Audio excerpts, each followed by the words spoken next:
14वां question देखिए जल्दी से। देखिए 13वां तक बताए थे हम। 14वें क्वेश्चन में कह रहे हैं ये एक त्रिभुज एबीसी बनाते हैं कि भुजाएं AB और AC और एक माध्यिका है AD। त्रिभुज ABC की थोड़ा बड़ा ये होना चाहिए, बड़ा कर दे इसको। चलिए, तो ABC त्रिभुज है जिसमें AD माध्यिका है, ये कह रहे हैं। एक अन्य त्रिभुज है PQR,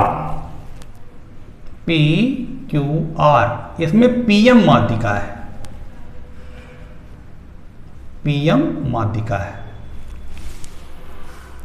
तो इसमें देखिए क्या चीज दे रहे हैं, थोड़ा ध्यान दीजिए। इसमें ज्ञात है कि AB और AC तथा माध्यिका AD अन्य त्रिभुज की भुजाओं PQ, PR और PM की क्रमशः समानुपाती है। मतलब AB और PQ का अनुपात इज इक्वल टू, फिर किसका दे रहा, AC और PR का अनुपात क्रमशः दिया है, देख लीजिएगा। AC और PR का अनुपात, फिर AD और PM का अनुपात, ये बराबर दिया है। जबकि AD और PM क्या है, माध्यिकाएं हैं, ये भी आपको पता है, माध्यिकाएं हैं।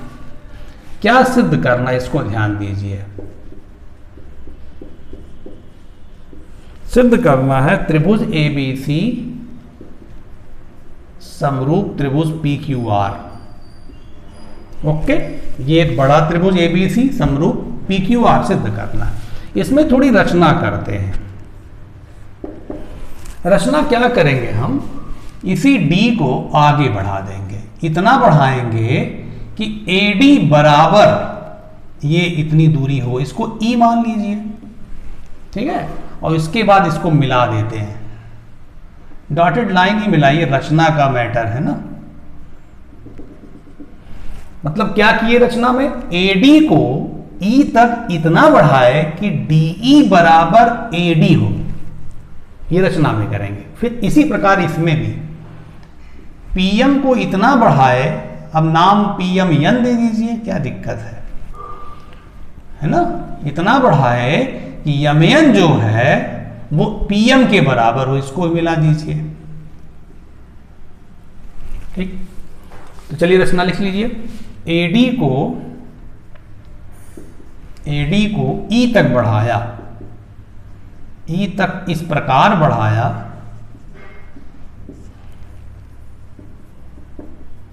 कि AD बराबर DE हो जाए, AD बराबर DE हो जाए, ठीक है। फिर उधर आइए, PM को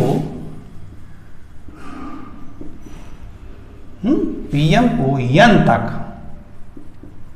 इस प्रकार बढ़ाया कि PM बराबर MN हो जाए। ये रचना इतना करेंगे। उत्पत्ति में आइए, देखिए उत्पत्ति में आपका ये चतुर्भुज बना ABEC, चतुर्भुज ABEC तथा चतुर्भुज PQNR, चतुर्भुज PQNR, ये दोनों चतुर्भुज जो बना ये समांतर चतुर्भुज होगा। कारण मैं बता रहा हूं, ध्यान दीजिए, चौंकिएगा ना, मैं कारण बता रहा हूं।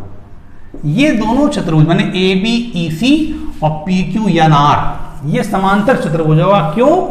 क्योंकि इनके विकर्ण परस्पर समद्विभाजित हो रहे हैं। देखिएगा, एक विकर्ण ये है जो कि देखिए D पर समद्विभाजन हो रहा है। AD माध्यिका है, माध्यिका के नाते BD बराबर DC और AD बराबर D रचना से आपने किया है। तो जब ये विकर्ण मध्य बिंदु पर है और ये भी विकर्ण मध्य बिंदु पर है, वही हाल उधर भी है। तो दोनों विकर्ण परस्पर समद्विभाजित केवल समांतर चतुर्भुज में होते हैं। ठीक है, तो यहां लिख देंगे चूंकि विकर्ण परस्पर, कारण दे दीजिए, परस्पर समद्विभाजित हो रहे हैं, कारण दे दिए। अब जब ये समांतर चतुर्भुज हो गया तो आमने सामने की भुजा भी बराबर होगी। तो BE बराबर AC, तब BE बराबर AC, और इधर QN बराबर PR, QN बराबर PR। तो इससे देखिए B बटा AC बराबर क्या लिख सकते हैं, B बटा AC बराबर 1, और यहां QN बटा PR बराबर 1 है कि नहीं। तो अब देखिए ध्यान से, इन दोनों से आप लिख सकते हैं BE बटा AC बराबर QN बटा PR,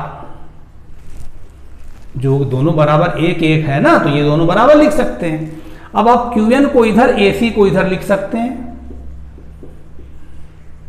भाई अभी QN को नीचे ला सकते हैं ना, AC को ऊपर ले आ सकते हैं, जरूरत है ना, AC को ऊपर लेते गए। अब देखिएगा, ये समीकरण नंबर 1 बोल दीजिए। तो अब आप ध्यान दीजिए कि AC बटे PR बराबर BE बटे QN आ गया है। तो इसको मिटा रहे हैं, रचना वाला, इसको नोट कर लीजिएगा, है ना।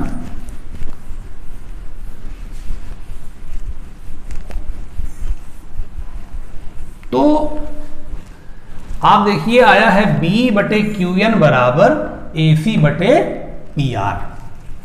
अब देखिए, चूंकि पहले से आपको मालूम है AB बटा PQ बराबर AC बटा PR बराबर AD बटा PM, ये पहले से मालूम है।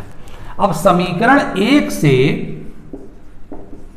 से यहां से AC बटे PR की जगह पर B बटा QN लिख सकते हैं। यहां पे देखिए AC बटा PR बराबर ये है, तो यहां पे लिखेंगे समीकरण 1 से क्या लिख दें, B बटा QN, और बाकी उतार लीजिए।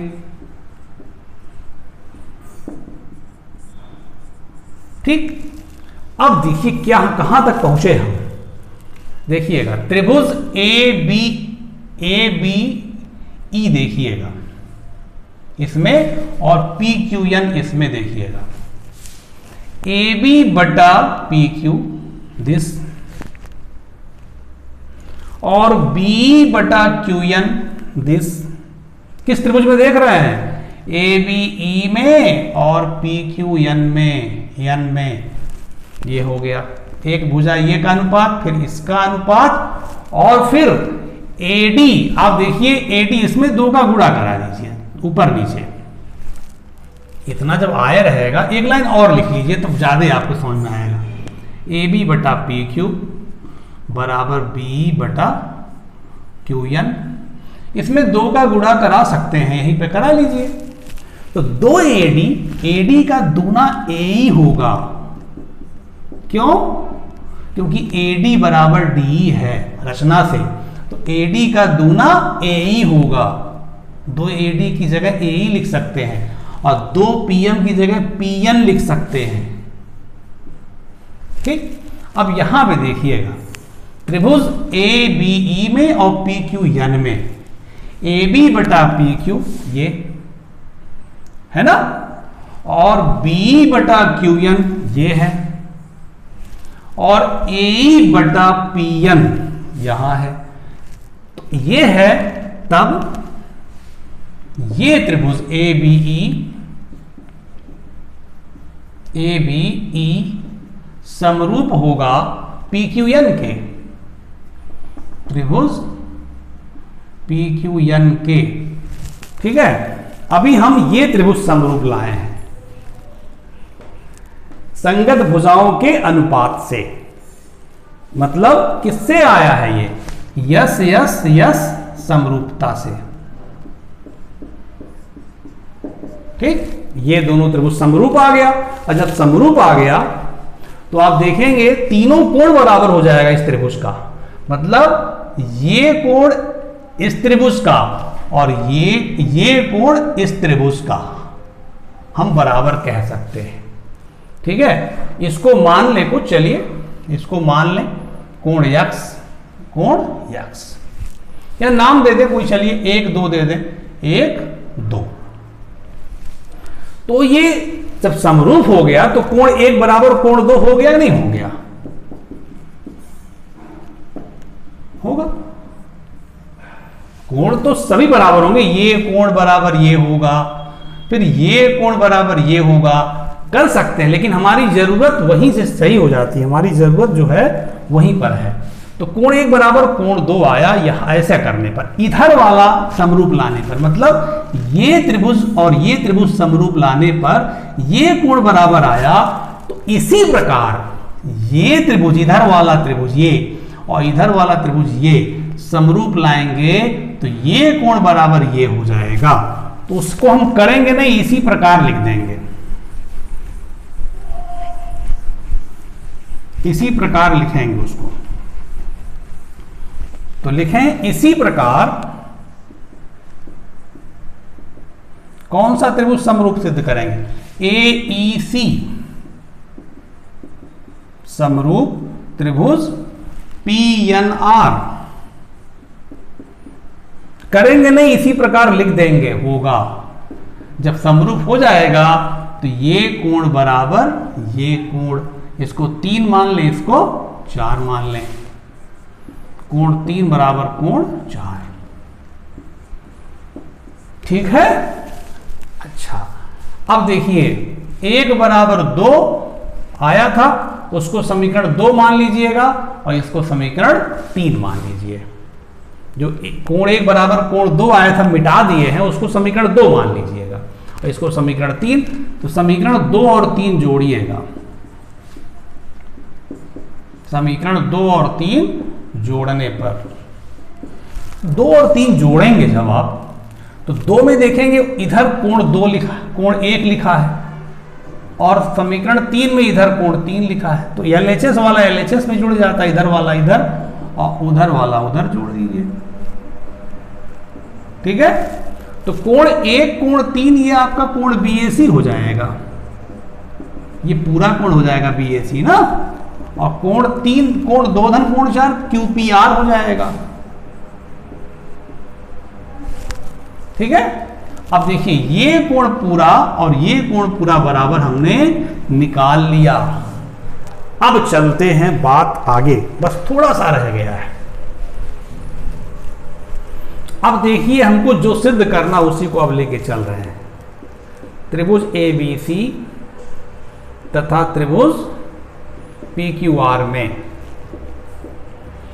AB बटा PQ, देखिएगा कितना सरल हो गया। AB अपान PQ बराबर AC अपान PR, देखिए दिया हुआ यहां पे। अच्छा, तो AB और AC के बीच का कोण ये BAC और इन दोनों के बीच का कोण QPR। आपने बराबर अभी सिद्ध किया है बेटा, यही तो सारा मेहनत किए हैं आप, यही बराबर कोण लाने में, ये बराबर सिद्ध किए। देखिए तो दो भुजाएं ऐसी जिनके बीच का कोण बराबर है और उन भुजाओं का अनुपात बराबर है, इसलिए साइड एंगल साइड समरूपता से जो त्रिभुज आप लिए थे वो समरूप हो गया, PQR प्रूव्ड। दो भुजाओं का अनुपात AB अनुपाते PQ, AC अनुपाते PR और उनके बीच का कोण बराबर आ गया, इसलिए साइड एंगल साइड समरूपता से दोनों त्रिभुज समरूप हो गए। ये हो गया, ठीक है ना। अब आप आइए 15वें क्वेश्चन, नोट कर लीजिएगा, थोड़ा सा बड़ा था ये, इसको 1-2 बार देखिएगा, समझिएगा।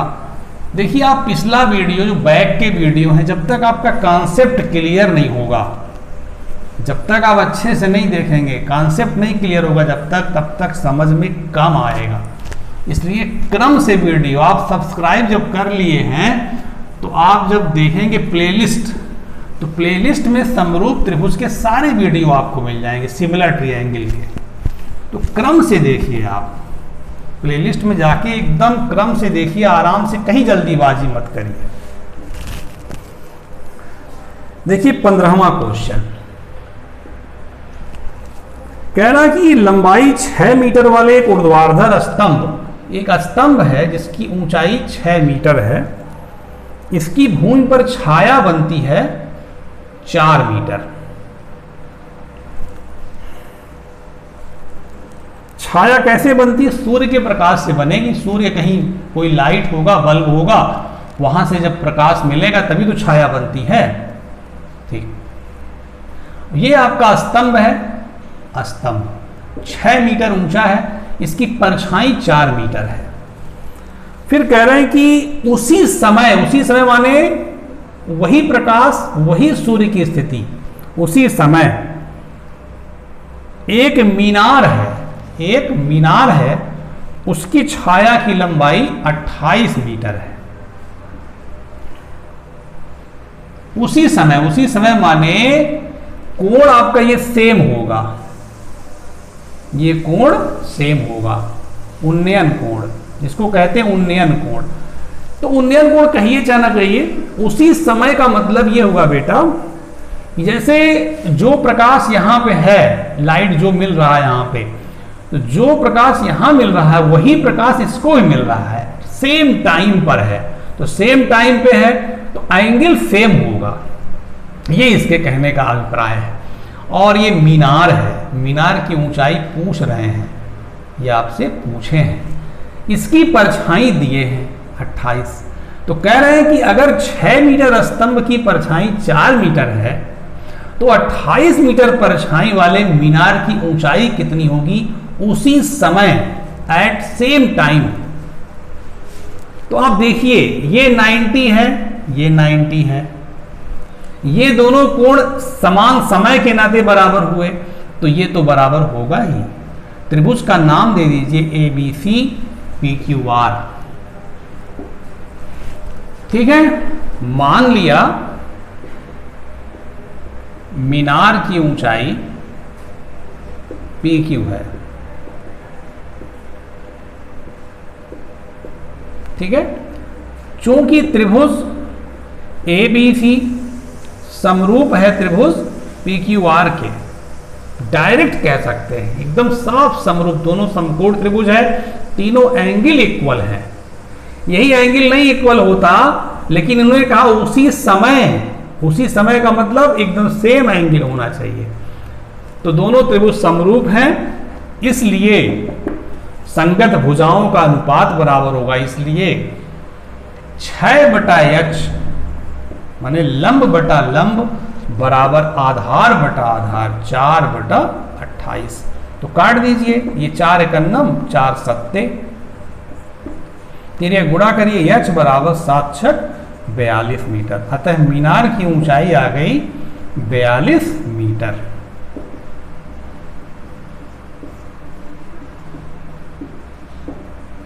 ठीक, अब आइए आपको बताते हैं लास्ट क्वेश्चन 16वां, नोट कर लीजिएगा।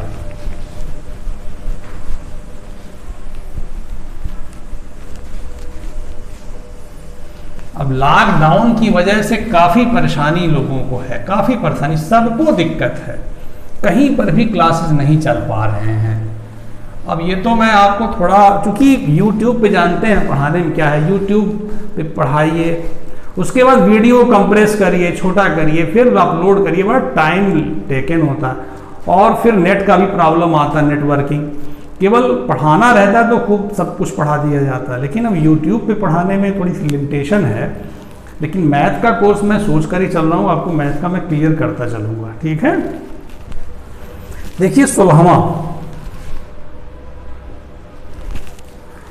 कह रहा है कि AD और PM त्रिभुज ABC और PQR की क्रमशः माध्यिकाएं हैं। दो त्रिभुज हैं, दो त्रिभुज ABC एक त्रिभुज और PQR दूसरा त्रिभुज। इसकी माध्यिका AD है, चलिए, और इसकी माध्यिका PM है। ये माध्यिकाएं हैं। और क्या कह रहा है, ज्ञात में पहले लिख लीजिए त्रिभुज ABC समरूप, देखिए दे रहा किताब में, देखिएगा त्रिभुज ABC समरूप PQR। और क्या दिया है, AD तथा PM माध्यिका है। चलिए, माध्यिका क्या सिद्ध करना है,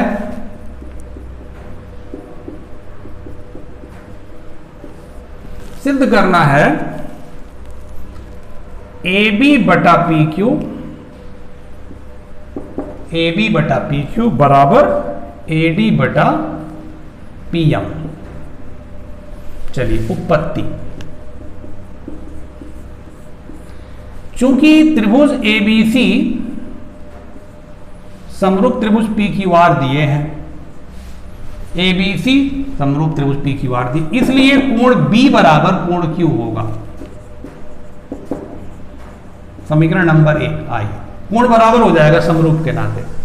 अब देखिए AB बटा, और क्या होगा, AB बटा PQ समरूप में, और क्या होगा, संगत भुजाओं का अनुपात AB बटा PQ, AB बटा PQ, BC बटा QR, ये होगा पक्का। BC में आप देखिए हाफ का गुणा करा लीजिए, ऊपर नीचे हाफ का गुणा, अंश और हर में हाफ का गुणा, तो हाफ BC को आप BD लिख सकते हैं। क्यों, क्योंकि D मध्य बिंदु है, AD माध्यिका है, और QR को, हाफ QR को QM लिख सकते हैं। तो AB बटा PQ बराबर BD बटा QM आ गया, ठीक है। तो अब देखिए आप ध्यान से बेटा, जैसे कहने का मतलब आपका AB बटा PQ और BD बटा QM आ गया, ये माध्यिका लिख दिए हैं, माध्यिका AD है, D मध्य बिंदु है, PM माध्यिका M मध्य बिंदु है, BD बराबर DC होगा, BC का आधा BD होगा, QR का आधा QM होगा, देख लीजिए, ठीक है। अब त्रिभुज ABD में आइए, ABD तथा PQM में, अब देखिए AB बटा PQ, AB बटा PQ और BD बटा QM है, BD बटा QM है, और कोण B बराबर कोण Q है, पहले ही बोल चुके हैं आप यहां समीकरण 1 से। तो त्रिभुज ABD समरूप त्रिभुज PQM हो जाएगा। जब समरूप हो गया तो निश्चित रूप से संगत भुजाएं AB बटा PQ बराबर AD बटा PM हो जाएगा, AB बटा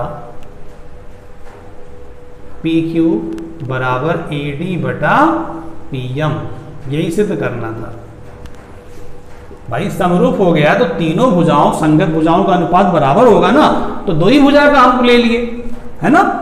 तो ये समरूप दिखाकर, इन दोनों त्रिभुजों को समरूप दिखाकर हम संगत भुजाओं का अनुपात बराबर कर दिए, यही हमको सिद्ध करना था, ठीक है। ये चैप्टर आपका खत्म हो गया। अच्छे से इसको पढ़िएगा, एक बार नहीं समझ आएगा दोबारा इसको पढ़िएगा, दोबारा सुनिएगा, खूब समझ में आएगा अच्छे से। अब आपको नया चैप्टर नेक्स्ट समरूप त्रिभुजों का क्षेत्रफल आपको अगली वीडियो में बताया जाएगा, ठीक है। ओके बेटा।